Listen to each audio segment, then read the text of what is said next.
And with this, the Union was forever tied to the Democratic Party. Walter Reuther, the president of the UAW at that time, stated, "Despite all the rhetoric of the communists and socialists, the Democratic Party was able to legislate more of labor's initiatives in 3 years than they were able to enact in decades." 6 of one, half a dozen of the other, right? Today, the UAW president is a delegate at large for the Democratic National Committee, as is the financial secretary. So it's little wonder that 98% of they call it the Voluntary Community Action Program, it's the UAW's political action group. 98% goes to the Democratic Party. And the only reason it's that low is because they count Bernie Sanders from Vermont as an independent, and he was a former socialist. So, and then when campaign finance limited the direct contribution to candidates, well, then the UAW just switched to these 501 organizations, which really created some interesting bedfellows. The union now gives to pro-abortion groups. It gave the Center for American Progress, is a big liberal organization they give to. And interesting enough, they even use some of that money to fund a little website that bashed the Hummer, okay, and tried to get people to not buy Hummers. Over in Shreveport, we build the Hummer 3, okay, and the UAW was giving these people money. Now, I want to get to my experiences with the UAW, because when I first joined, I got hired on in 1985, and I was still a liberal, and I believed in the union's goals that, you know, they should help us get higher wages and benefits, and they should protect us from some of the nepotism and favoritism of corporate America, and serve as a voice for the workers.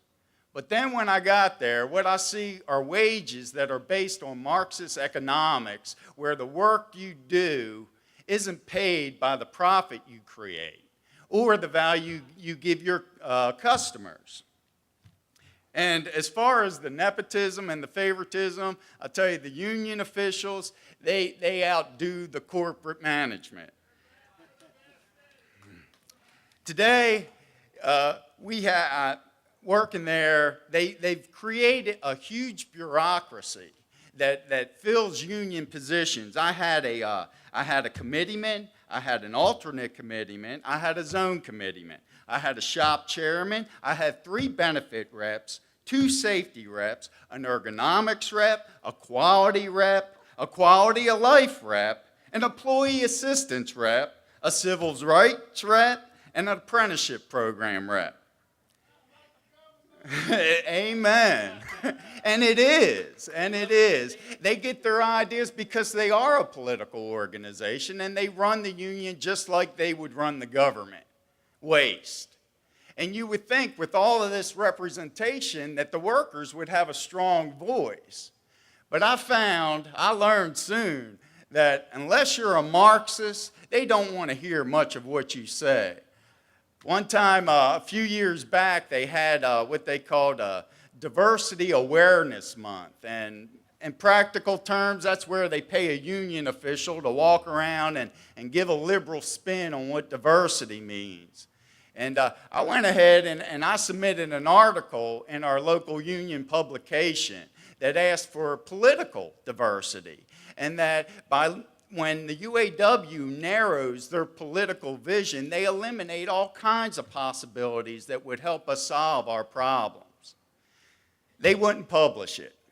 Thus began about a 7-year war with me and the UAW while I was still a member, and I published my own letter out at the Shreveport plant that documented the abuses of the union, how they spent their money, where their political contributions went, and how the message I was sending was how politics and partisanship was destroying our union and our jobs.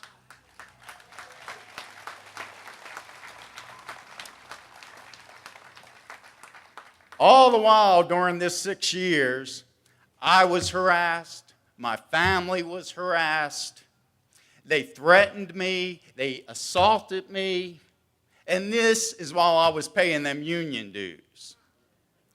Finally, when all their intimidation didn't work, they went to my bosses and they got them to silence me. And I could no longer pass out my handouts. And that was about 3 years ago. And the UAW won, and then the following year is when they went ahead and they elected their Democratic congressman, and later on they got their Democratic president. And then all of a sudden UAW's ready to go bankrupt. At the time the CEO was Rick Wagner. And Rick Wagner, he wanted a $20 billion bridge.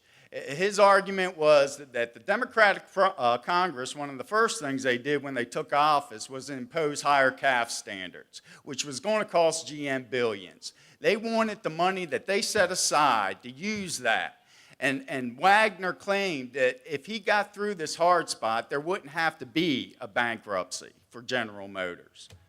Well, then they finally got Obama in office and they renegotiated. It went from $20 billion to $50 billion, and General Motors still filed bankruptcy. We got a message from our shop chairman about 3 weeks ago. He had left our local, and he got himself an international appointed position as an educational rep. Meanwhile, 5,000 of us workers over there in Louisiana and East Texas will have no job next year, June. I came here with the message. I've worked with these people and I've heard what they say. And I wanted to prepare you all for this battle we are taking on. They will vilify you. They will insult you. They will demonize you. They will use their morality against you. Can you imagine that? Washington bureaucrats using morality against the people of East Texas. And all through it all, they will tell you that you need more government. We have to have more government. Well, I came here to tell you all that I would rather be cast into the open sea and depend on the waves and God than to be in a ship chained, sinking to the bottom of the ocean.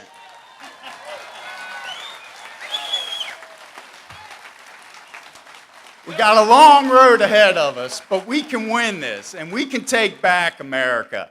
And I wanted to thank you all for being here. God bless you. God bless Texas.